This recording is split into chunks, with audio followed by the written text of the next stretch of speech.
Hello everyone and welcome to Celestial Rose Tarot. We're going to take a look today at anything that your guides, spirit, the universe, the force of nature, the God Goddess, however you refer to spirit, your higher power, what do they want you to know? I do feel that there is something about your guides are gathered around you and they are working together to help you to understand something. So let's look at, there's pile number 1, which is the Field Tarot. We've got pile number 2, which is the Eternal Bones Tarot. And pile number 3 is the Shadowscapes Tarot. So check down below for your timestamps and I'll see you there. Welcome pile number 1 to your reading today. We are just going to take a look at, we're just going to throw it out there and see what our guides want us to know. I'm hearing in the interim, so you're in between something, you're waiting for further clarification on something. They're saying be still. And there is a message here as well about doing something that makes you feel happy, and then you'll be in the flow of who you really are, right? So it's, if you ever see the movie Soul, there is a really cool message in there about being in the flow and what the state of flow is. I do recommend seeing that movie. It's called Soul. I believe you can watch it on Disney Plus. And it's essentially about this guy who was not satisfied with his life, but he thought he knew what he wanted, and then he got the thing that he wanted, and then he was like, oh, is this it? So he had to, it was about developing an understanding about like the deeper meaning of life. And he realized that, he was in the flow when he was playing piano. And so what this message is for you guys, pile number 1, is about tapping into and doing something that makes you happy, something that makes you feel fulfilled. And it's not just something that makes you happy, but it's something that has depth to it. It's like something that could keep giving into itself. It's like a self-sustainable joy or pleasure that you have in your life that connects you to who you really are. And there's something about going into that. Something will unlock, or something does unlock when you're in this flow state, when you are doing something that you feel is innately you.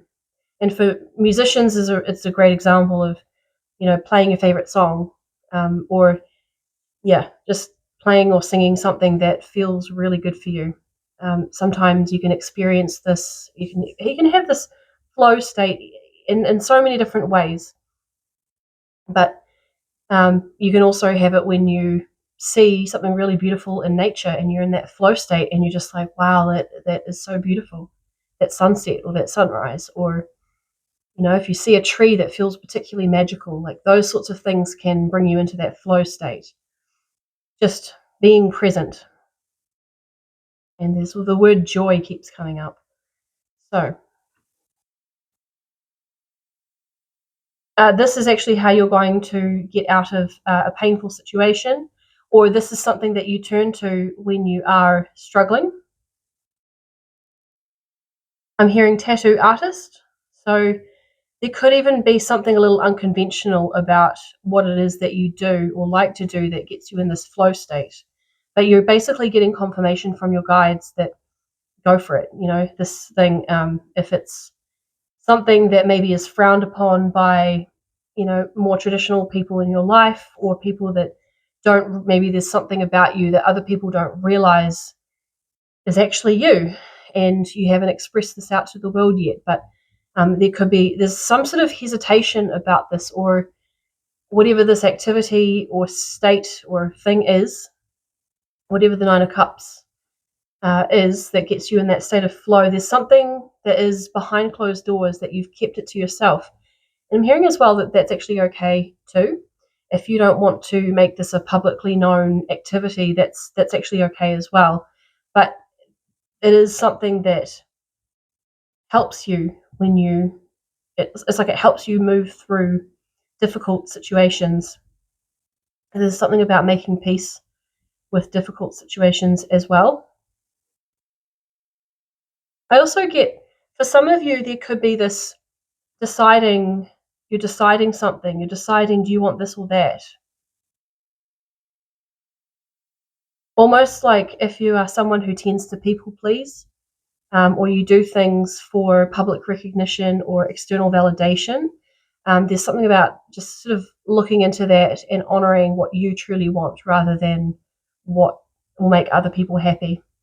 So it could be some of you here, pile one, that are compromising your own beliefs or something about who you are, and there could be you're compromising on this. And again, the behind closed doors, you're possibly weighing up how much it costs to be happy or to be truly yourself and how much lashback there could be. There could be something around that for some of you, just a portion of you. Now, if that resonates for you, then I do recommend checking out piles 2 and 3. But just, yeah, obviously go with what resonates. Yeah. So that is everything for you guys. This is just a thinking point for you guys. There's no harsh judgment or critical kind of thing with this message. It's just your guides are wanting to put this to you and saying, like, hey, who are you living for? Are you living for others or are you living for yourself? And how can you find sort of harmony between that? Because you can live for others to a certain degree, but it is also important to create space for your wants and needs and your personality and your character. And there's a message about celebrating the authenticity of you. It's like take authority over who you are, and everything will actually fall in line. But you have to back yourself, and there might be some private exploration into who you are before you kind of bring that out to the world. But you might be spending some time integrating a lot of your own beliefs, trying to understand who you are. And there's something about flipping something into the positive. So you might have seen something about yourself in quite a negative way, but the message with that is to flip it into the positive. And I don't know what that would look like for you. And I could go into some examples, but that's going to be quite time consuming. But there is something about taking a belief system that you've had about yourself and flipping it into the positive. So something like an aspect or an attribute of yours might have been seen as a negative, but now you can actually discover in the right context, what does that look like as a positive? I hope that makes sense. But final message for you guys is chase your own happiness. Chase your own happiness. So thank you guys so much for being here. It's really great to have you stop by, and I will see you guys next time. Bye. Pile number 2. Welcome to your reading. We're looking at just whatever your guides are wanting to impress upon you, what they're wanting you to become aware of.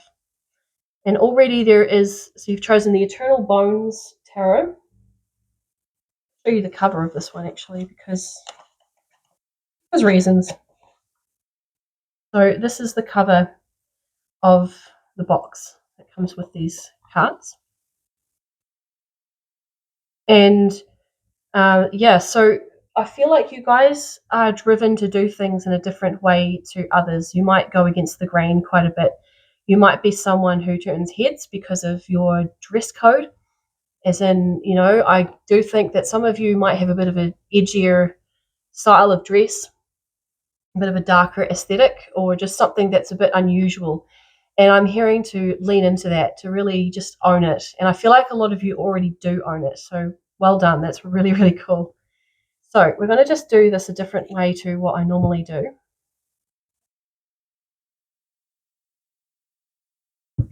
I'm hearing switch it up. You switch it up. So you already do something quite differently. So you're already walking away from being conventional. Sorry. So you're not a conventional person. You do things unconventionally. And this is who you truly are. And interestingly, we actually had the King of Swords in the last pile, in pile number 1. And it came out in a different placement. And I think it had a completely different vibe, where there was this coming into acceptance of, and in self-exploration, coming into acceptance of who they were. I feel like you guys already have that acceptance and you've already embodied who you are, and you're already expressing that outwardly. So you do things your own way. 9 of Pentacles is someone who's self-sufficient. I see this 9 of Pentacles person as someone who They may be self-employed, they may run their own business, but there's a sense of independence with the Nine of Pentacles, and especially with the King of Swords here, there is a strong energy of being completely true to yourself and actually not caring about anything that doesn't serve you. So you might be quite headstrong as well. I feel like you guys are very self-aware and emotionally stable, and you have no problem with walking away from anything that clutters your mind or clutters your space. So you might like to keep things really simple in your life, or you see things almost as straightforward. I'm not hearing black and white necessarily, but more like, does this resonate with me? No, all good. And you just are really good at like just letting something go, and you're really tapped into your authentic self.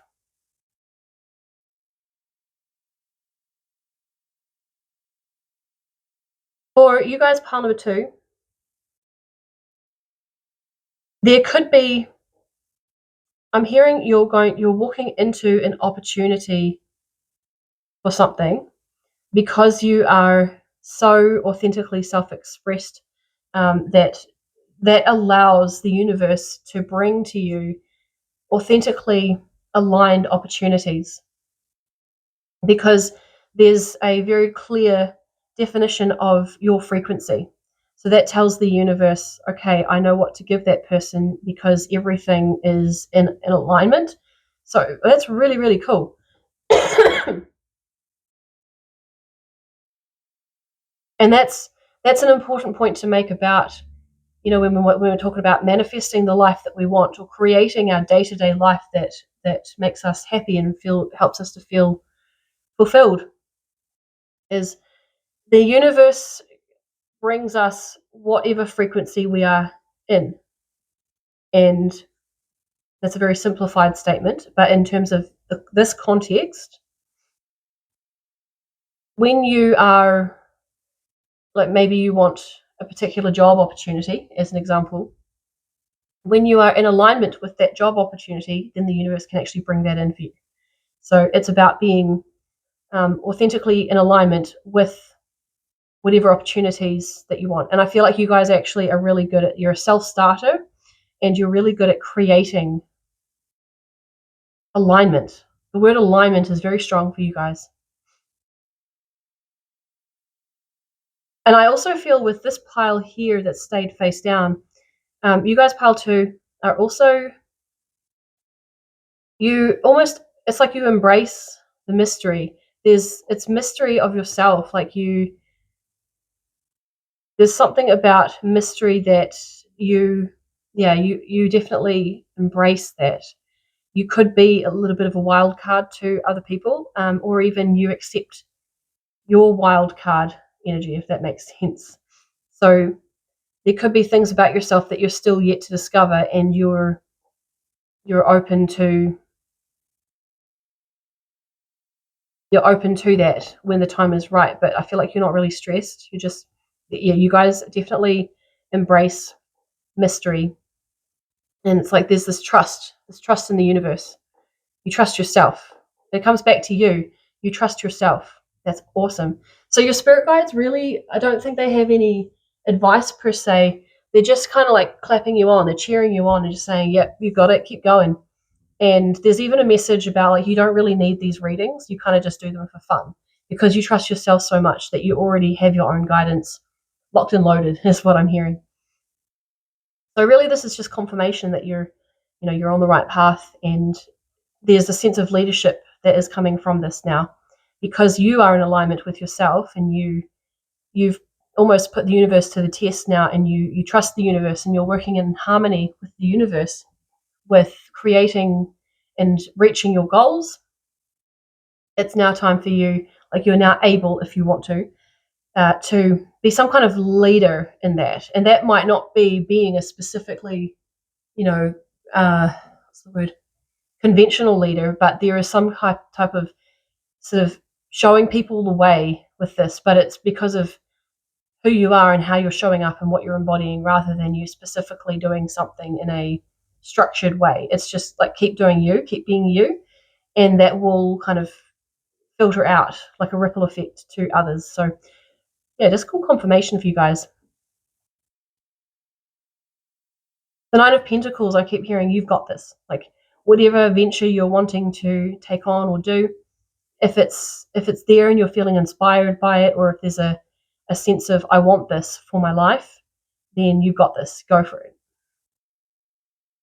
There could be a couple of like limiting beliefs that need to be cleared away first, but there is still that general sense of alignment with yourself. But just maybe, or maybe you have been clearing away a lot of limiting beliefs, but there is a sense of either having done or just in the process of clearing away some limiting beliefs for this next opportunity that you're creating, that you're doing yourself. You're working towards it yourself. Self-starter is the words I'm getting now. So yeah, just great confirmation. You guys are doing awesome. Thank you so much for stopping by, Pile 2, and I'll see you next time. Bye.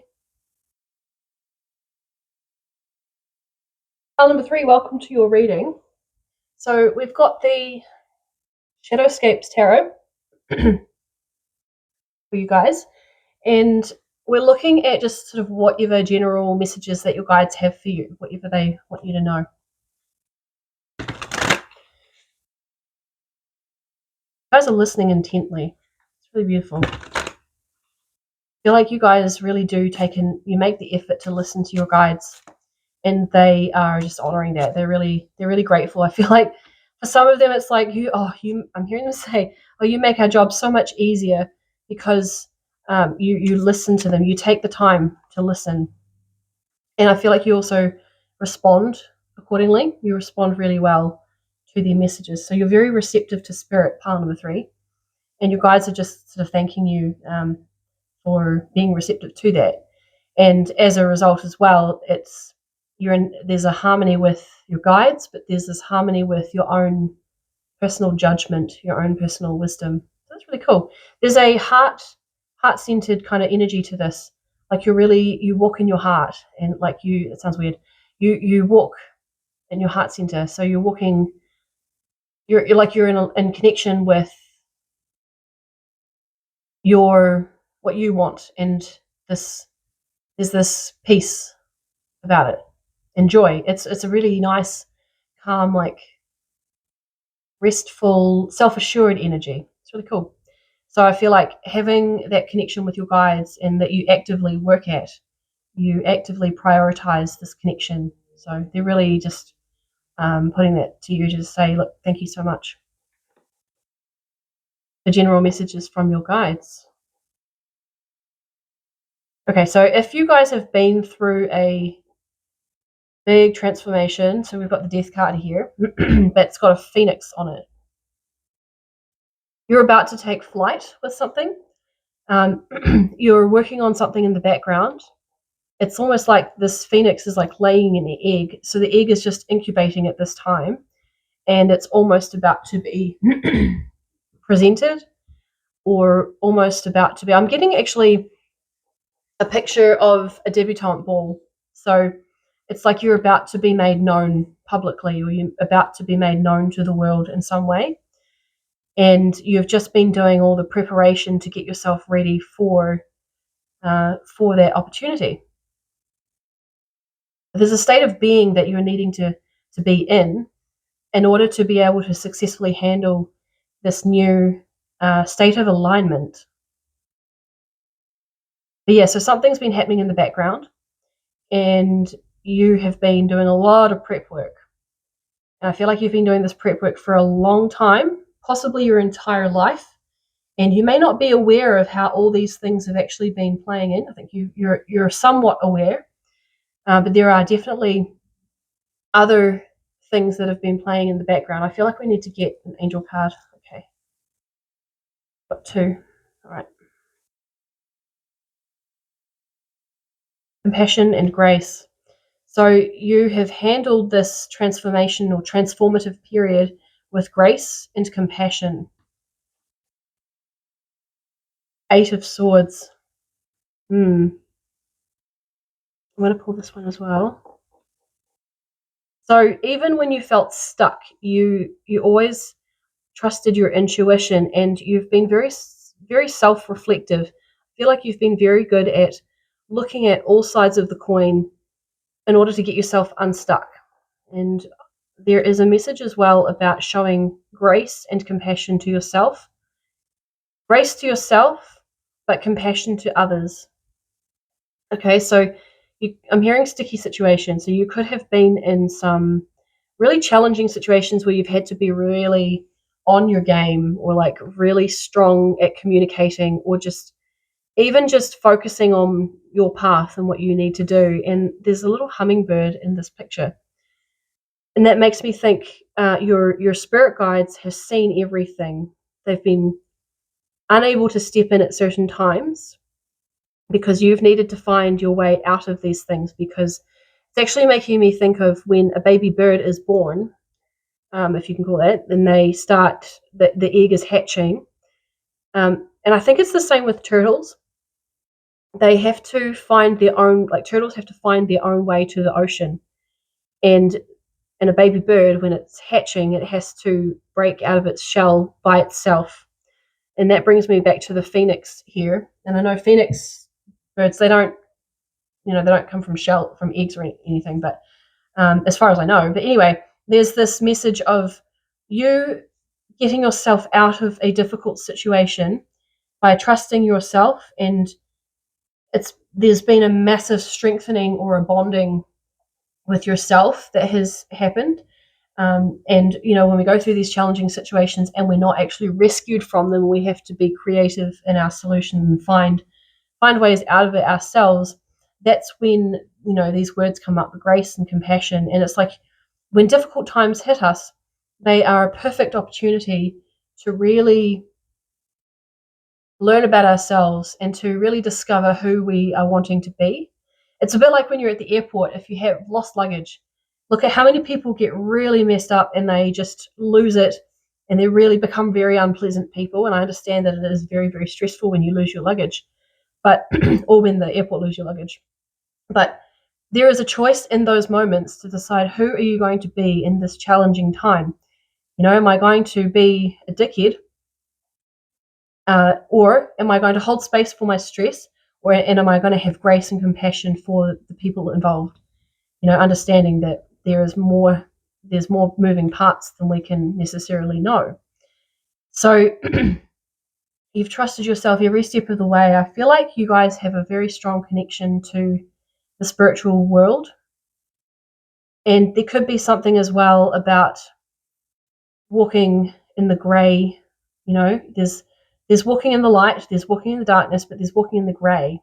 And that's where this grace and compassion, it's almost like Christ consciousness, understanding and seeing multiple parts to a situation, and understanding that everyone has a whole different facet that contributes to any situation that we might be facing.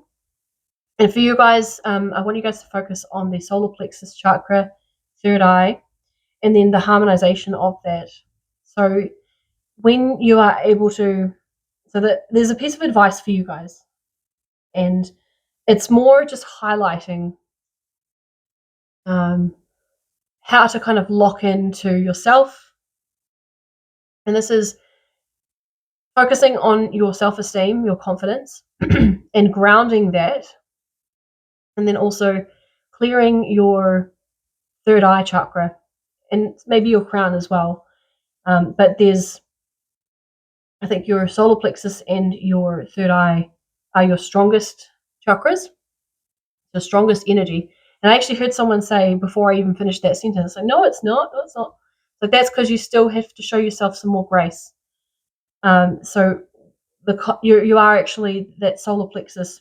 Maybe think about a time in your life when you were very, very confident. I just saw 24 on the clock. So 6.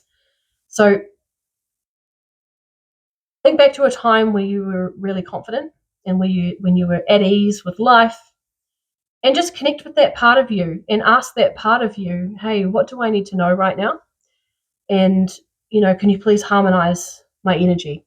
Because that part of you, that version of you back when, is tapped into the frequency of confidence, of strong self-esteem. And then that part of you, or that version of you, can actually feed some energy to you to help you grow. So it's really just cool energetically connecting in with different ages of ourselves, and I'm hoping that makes sense. I feel like I'm talking to the right group for that kind of information, and I just ask that it lands harmoniously exactly where it needs to be. So yeah, keep trusting yourself. It could also be something about moon gazing or stargazing. You could also be a bit of a night owl. There's definitely actually a message about sun gazing, stargazing, and moon gazing. And that will actually, there's something about those energies will help. Now, if you sun gaze, don't do it in the middle of the day when everything's bright as anything. It's best to sun gaze at the very start of the day or at the end of the day when the light is softest. But you can also sun gaze through reflections. So if you go to the beach and you see the sun reflecting off of the ocean, you can sun gaze on the reflection of the sun, and then it's not as strong and it won't burn your retinas off or anything like that. So so there's just a message there about maybe exploring sun gazing, stargazing, and moon gazing. Possibly even like fire scrying, like gazing at a candle. Well, not fire scrying, but candle gazing. So yeah, just meditation in a different way, potentially. So yeah, really cool, really interesting message for you guys. I hope this resonates and helps you in some way positively. Thank you so much for stopping by, and I shall see you in the next one. Bye.